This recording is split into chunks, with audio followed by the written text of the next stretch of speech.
Thank you very much, Jeff. And let me observe the protocols that have been established and to say how glad I am. My good friend and brother, the Regional Commissioner Paul Makonda, let me at the very outset congratulate you for putting together this economic forum. But it's not lost on me that I'm in the United Republic of Tanzania, which makes sense for me to demonstrate to them that we can speak the Kiswahili language. We were debating as we were coming here which language we should use. And it was agreed that we would use both languages. Watanzania mnanisikiza vizuri? Tulikubaliana tutumie lugha zote. Kwa hivyo kwanza kabisa nawatambua mawaziri ambao wamefika hapa, wakuu wa vyama ambao wamefika hapa, rafiki yangu mpendwa ndugu Paul Makonda, na wote ambao wamealikwa katika kongamano hii 25 inayojikita kwenye uchumi. Nyinyi kama Watanzania mtakumbuka baba wa taifa wa Tanzania hayati Mwalimu Julius Kambarage Nyerere akihojiwa na wanahabari katika miaka ya 60. Aliulizwa, je, maendeleo ni nini? Kwa kuwa wakati ule watu wanahoji ya kwamba ukijenga magorofa basi ni maendeleo. Mwalimu akajibu hivi: siri ya maendeleo ni watu, ardhi na siasa safi. Alichokisema Mwalimu Nyerere wakati huo bado ina umuhimu. Nchi zote ambazo zimeendelea zina watu ambao wamejitolea kama wahanga wa kuhakikisha kwamba wameboresha maisha ya watu. Nchi hizo zina ardhi ambazo zimetumiwa kwa njia inayostahili, na nchi hizo zina siasa safi, kwa kuwa siasa safi au kuunda mazingira ya wezeshi. Katika mahojiano hayo Mwalimu pia aliulizwa, akasema hivi Mwalimu: mbali na ardhi na watu na siasa safi, siri nyingine ya maendeleo ni kuwa na vijana, siha njema na bongo kali. Na katika miaka ya 70 Mbaraka Mwinshe Mwaruka akaimba wimbo vijana wa Afrika. Watanzania mnakumbuka hivyo? Akisema, ilindeni Tanzania na Afrika ili Afrika itumie rasilimali yake kukidhi bara la Afrika. Hivi tunapoungana hapa katika kongamano hili, kuna maswali nyeti ambayo lazima yaulizwe. Ni vizuri kusema ya kwamba tumepiga hatua, lakini hatua tulizozipiga ni hatua za kobe na kinyonga pamoja. Ni hatua ambazo hazijatufanya tupate vitu ambavyo tunavitaka. Na ni vizuri kujilinganisha na mataifa mengine. Mataifa ambayo yalitawaliwa na mataifa ambayo katika miaka ya 60 zilikuwa na uchumi kama zetu. Mataifa hayo ni kama nchi ndogo tu ya Singapore. Tujiulize, ni kitu kipi au vitu vipi ambavyo walivifanya ili sasa wawe na uchumi ambazo zinatupiku sisi? Tujiulize, wa Korea walifanya nini? Tujiulize, wenzetu wa Vietnam ambao walikuwa vitani mpaka wa mwaka wa 1975. Kwa hivi sasa ninapozungumza, Vietnam ina wananchi wao wasiozidi milioni 50, lakini uchumi wa Vietnam ni kubwa kushinda nchi zote 8 za Afrika Mashariki. Na nawahakikisheni ya kwamba hakuna jeshi la malaika ambao walitua kule na kuijenga Vietnam. Wao wenyewe walifanya kazi, na hivi sasa tunawashabikia. Hii leo, ndugu Makonda na mawaziri ambao mko hapa wa Jamhuri wa Muungano wa Tanzania, tujiulize maswali, ni hatua zipi ambazo tutazipiga ili tupate maendeleo. Ndugu Makonda amesema ya kwamba lazima tutafute fursa na tuviangalie kwa macho chanya, na kufanya hivyo itatuonyesha kwamba kuna nafasi nyingi tu. Kwa mfano, katika Afrika Mashariki tukipata wageni milioni 2, iwe ni Kenya, iwe ni Tanzania, tunasherehekea kwa nderemo na vifijo. Wageni milioni 2. Nchi ya Singapore inapata wageni kwa mwaka wasiopungua milioni 30. Je, ni kitu kipi au vitu vipi ambavyo wamevifanya ili wahakikishe kwamba wana wageni hao? Hapa kwetu kuna nafasi nyingi sana, na tayari amevigusia ndugu Makonda na watawagusia. Tayari amevigusia ndugu Makonda na watawagusia hao wenzetu walio hapa.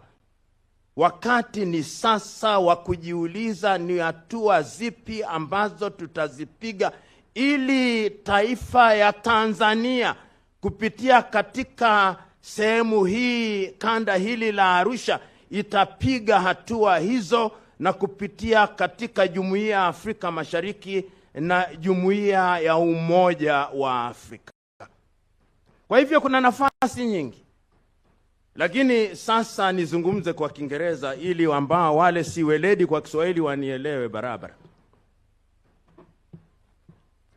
Ladies and gentlemen, we are gathered here to talk about economic opportunities, and it's not lost on me that this is organized specifically for the Arusha region. It is a deliberate exercise on the part of my very good friend Paul Makonda to use his opportunity as the regional commissioner to demonstrate that there are opportunities that are available here in Arusha. Yesterday, when I was having a conversation with him, I asked him the pointed question. If you are asked, what are the 3 things at the very minimum that you think can make Arusha attractive, and by extension, the United Republic of Tanzania? And he told me that there are many, but because you've asked for 3, I'll restrict myself to the 3 areas that I think offer opportunities not only for those who live in Arusha, but also for those who are in the region and in the continent of Africa, and by extension, the world. He said, number one, tourism. Your President, Her Excellency Samia Suluhu Hassan, participated in now what is famous as the Royal Tour. And it cannot be denied that when she did that, she was able to demonstrate to the world that there are opportunities in Tanzania.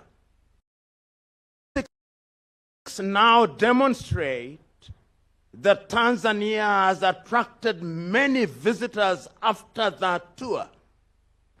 And tourism as a sector does offer many opportunities. And when he talked about tourism, he told me, but there is another sector that we don't talk about.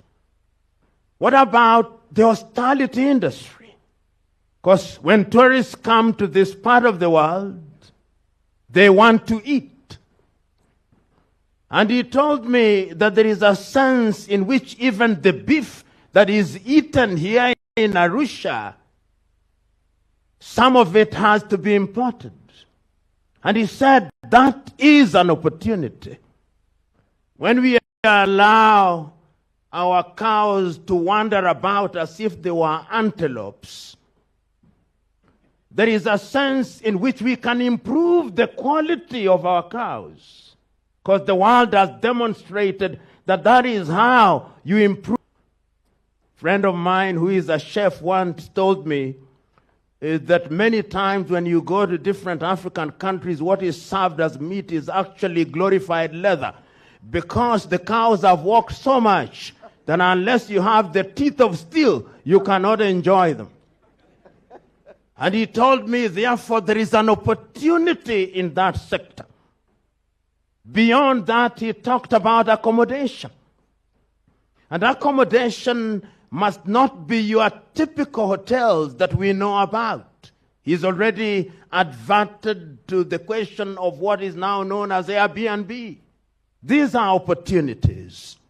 And why is it that we must talk about Arusha? There is a poem that I'm in the business of commending to everybody who cares. It's a poem written by Khalil Gibran, a Lebanese. The poem is Fear. And he says in summary that when the river approaches the ocean, the river fears of losing itself. And then it recognizes as it moves towards the ocean that it cannot go back. It must proceed. And it does.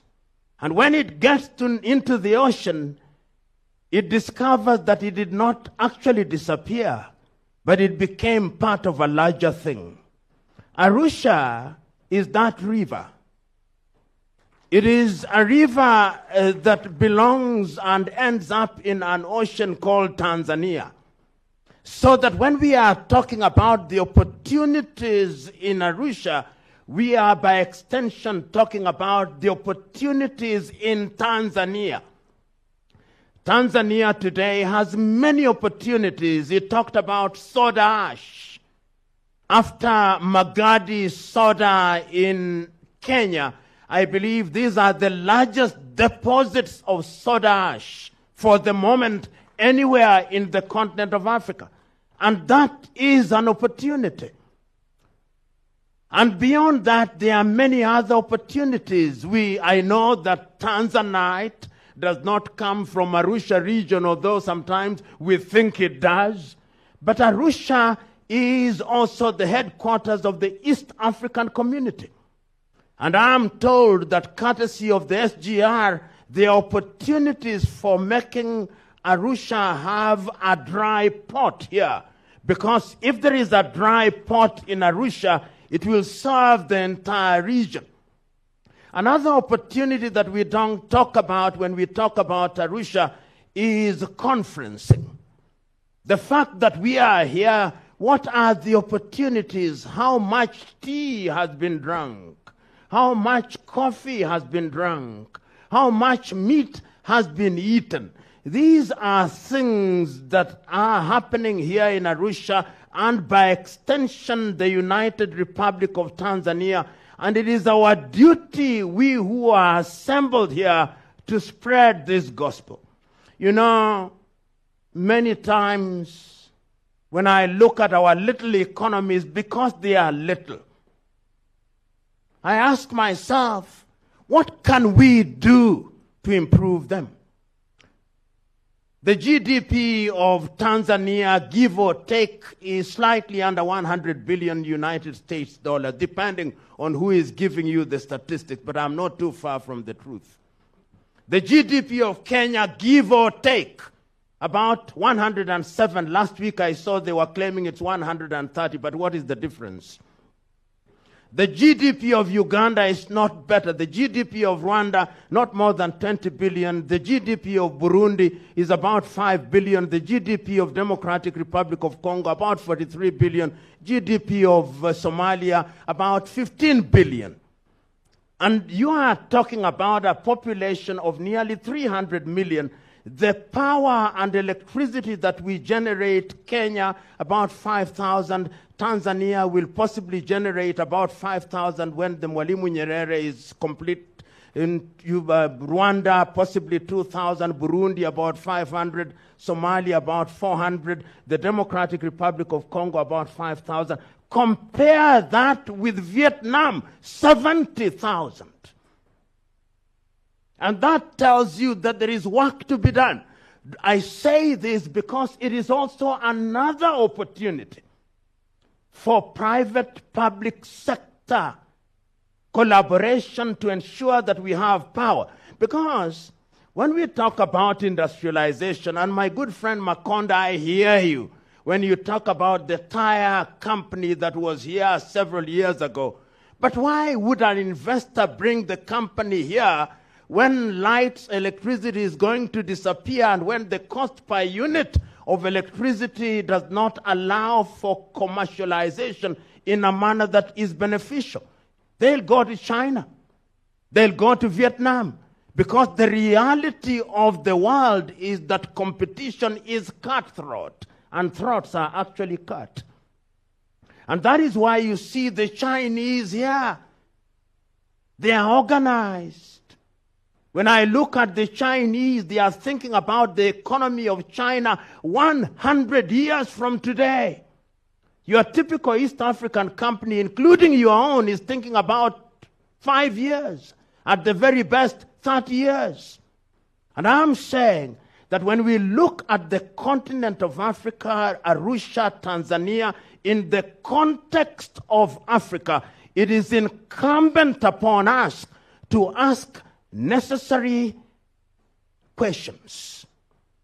The cabinet ministers are here. I hope that when they have the opportunity to speak, they will not be politically correct. They'll say things as ought to be said. Many times in cabinet, they are too polite to each other.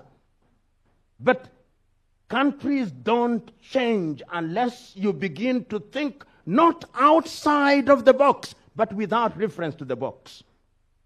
In 1980, Africans took the decision in Lagos, the Lagos Plan of Action, that we must improve intra-African trade.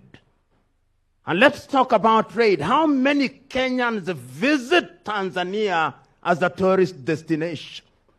You prefer to go to Bali, to Dubai, to see animals in a zoo. How many Ugandans visit Serengeti? Why should we market Serengeti as Serengeti? Masai Mara as Masai Mara? Why can't East Africa be marketed as a single market? And I dare say that if you market East Africa as a single market, within 3 years, we'll have 30 million visitors. So that when I'm in a Manga border, it should take me no more than 20 minutes, not 3 hours.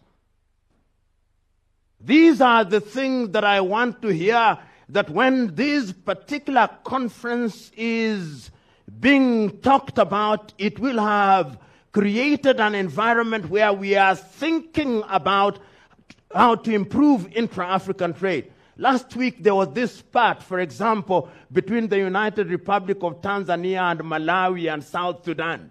Completely unnecessary. Completely unnecessary. These artificial borders are defining how we respond to trade. Kenyans are importing maize from Brazil, and that maize is not even meant for human consumption, it's for cows. And yet Tanzania is now the largest producer of maize in the continent of Africa. Fact. We are importing cashew nuts. Tanzania is producing cashew nuts. I'm suggesting to us that when we talk about Arusha and we are talking about Tanzania, and Jeff Koinange, I'm very conscious about time. We must ask ourselves this. In the year 2013, we sat in Addis Ababa and came up with Africa Agenda 2063. Beautiful Africa Agenda 2063. We want to have good economies. We want to silence the guns. The guns are louder. We want to improve culture. We want to ensure that we have technology. I come here to Arusha, 255. Tanzania. Kenya, 254. Uganda, 256. Rwanda, 251.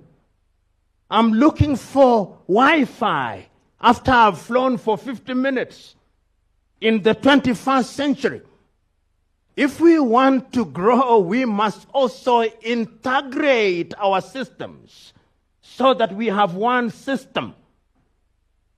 We must integrate them because the 21st century and going beyond is about technology. Otherwise, we will be dominated. We will be dominated by little countries. Have you ever wondered why, even in the face of Africa Agenda 2063, intra-African trade is still at below 30%? We have the Africa Continental Free Trade Area, which means that we remove tariff and non-tariff barriers. Yet, when Kenyans want to move onions from Tanzania, or tomatoes, or avocado, you still have tariff and non-tariff barriers. I commend you to read a book by Greg Mills, Why Africa is Poor and What They Can Do About It. And in one of the stories, he says how between the port of Mombasa and Kampala, there were 34 roadblocks. You are doing business, 34 roadblocks. And yet somebody who is carrying products from Slovakia to Lisbon in Portugal has no barriers. We cannot do that. So as we talk about the opportunities here in Arusha and the opportunities in Tanzania, in the context of the continent of Africa, it is incumbent upon us to do that which is right. We Africans, we know what is right. But what is the value of knowing what is right without doing what is right? What is the value? If we truly know that in order to enhance our economic development, we must create opportunities. Africa is the youngest continent on earth. 70% of our population is below the age of 25. Where are the opportunities? In agriculture, Africa still imports fish from China. Can you believe it? We import fish from China. We import chicken from Brazil. Can you believe it? We import butter from Denmark. In my hotel room this morning, I was consuming coffee, Nescafe, from Nestle. And then I'm given water called Dasani by Coca-Cola. Can you believe it? Here in Africa. Then we believe that there are no opportunities. Can we not bottle our own water? Does Tanzania not produce something called Africa Cafe? Don't we have Kericho tea from Kenya? Why should you have appetite and taste for Lipton from the United Kingdom? There is not a single bush of tea in the United Kingdom unless it's for decoration purposes. They import tea from us and then they convert it into Lipton. Those are opportunities that we are talking about. Even toilet paper, sometimes we import. Even toothpicks. Are there no bamboos here that we can make toothpick? Paul Makonda, you've done a good thing. And the beauty is that you have caused ministers in the government of the Republic of Tanzania United to come here. And the beauty is all of them have gone to school. The question is, has school gone through them? And my beauty is that I know them. And they know what is good and right. So as I conclude, I am suggesting to this audience that there are a number of things that we must give pride of place. Number one, we must recognize that Africa will only grow from village to village. So that if Arusha is to grow, it must start from the village. Then it comes up. There is no other method of growth. And if you doubt me, you go to India. The cottage industries in India. How has India grown? You go to Laos and Cambodia and Vietnam and South Korea as I speak. That is what is happening. You go to China as I speak. So from village to village. The Maasais who are in Serengeti, how are they benefiting? What opportunities are being created for them? And I'm told that there are cooperative societies who are represented here. How are your cooperative societies creating an enabling environment for the people in your village so that they have money in their pocket, so that they are not desperate for the things that improve the quality of their lives? Tourism is waiting. Number two, let us make a solemn vow, Paul Makonda, my friend, that through the activities you are doing, Tanzania and Arusha is not going to import beef from anywhere, including Argentina and other places. If you must import beef, let it be from Botswana. And how can you do that? By improving the quality of the goats and the cows and the sheep that are being reared here. Let us also create opportunities by saying that we are going to use alternative sources of energy. We have the ability on these hills and mountains here to generate energy from wind and solar. We can do that. Those are opportunities. Let us make a solemn vow that if there is a university in this part of Tanzania, there is connection between the university graduate and industry like the Germans do, so that we don't have graduates whose only claim to fame is that they have accumulated many certificates, but they are not useful for purposes of improving the economy of Arusha and by extension the United Republic of Tanzania. I also am urging all of us who are here, wherever we are, let us not make this be a meeting which only discusses things that are already known without having any production and productivity as the legitimate result of this engagement.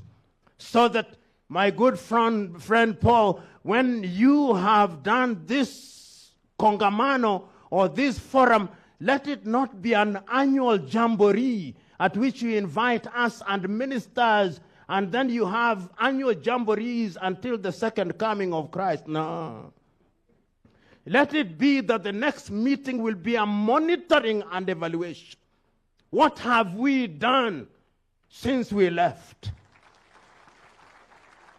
And I want to conclude with the East African community.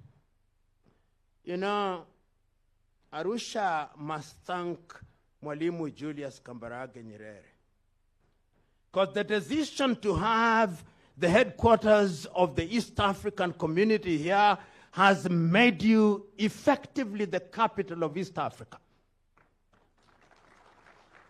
So that conferencing in its own right is an industry that can create opportunities. Did you know that language is an economic product? Language only. Kiswahili as a language, as the lingua franca of the continent of Africa. What can we do with Kiswahili and make it a commodity that is used? Those are the questions that you must ask yourselves. So, ladies and gentlemen, mine, as you Tanzanians would say, ilikuwa ni kuchokoza mada. Mada nimeichokoza. Sasa jukumu lenu ni kuhakikisha kwamba mmeidandia na kuichambua pamoja, kuhakikisha kwamba vitu ambavyo tunaviangazia vitakuwa na umuhimu wa kuhakikisha kwamba baada ya kongamano hili Arusha itapata utofauti, Tanzania itapata utofauti. And I'm very glad you Tanzanians, you are now receiving very good press, because you are receiving a lot of people coming to Tanzania. Your agriculture is good. Your tourism is good. Your mining sector is good. Your IT environment is good. Your airports are improving. The quality of your labor is improving. Your diplomacy is good. The gods have conspired in your favor. Take advantage of it. God bless you.